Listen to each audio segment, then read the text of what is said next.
For every person, there will come a day where they look back and ponder over the numerous events, struggles, and accomplishments, discovering the most influential or significant of all. For me, even at this young age, I can without a doubt identify my first trip to Niger as a turning point in my life. Though it's already been a year since I made my journey across the Atlantic to that whole other world, I still feel a connection just as strong as ever to the country and to the African continent. The experiences I had in Niger are grounded within my soul now forever, and what they taught me rarely leaves my mind. My journey started in middle April 2008 when I went through 20 hours of travel to get to Paris and then to Niamey, the capital city of Niger. My hours in the plane and the airport terminals were full of anticipation of the unfamiliar society and landscape I was about to step into. The moment I most remember as the Air France plane descended to the tiny airport of Niamey was the glowing brown, tan, and orange of the desert ground just outside our windows.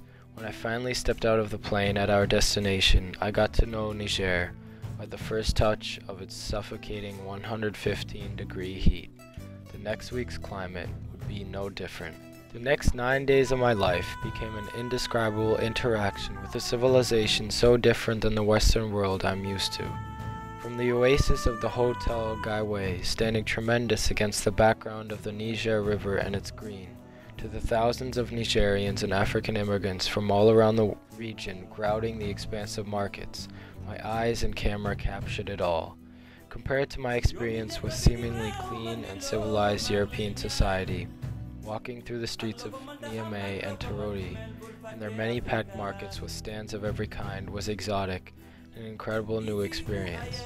I gained a view into the daily lives of Africans and the traditions, such as Islamic ritual prayer, that made up their routines. This first-hand look allowed me to develop a respect, admiration, and interest for the culture of these people. Another significant element of my visit to Niger was my interaction with the children and youth of the country.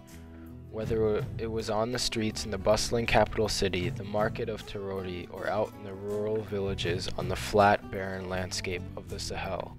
Children still often managed to carry smiles on their faces, even though most of them struggled with hunger and unimaginable hopelessness.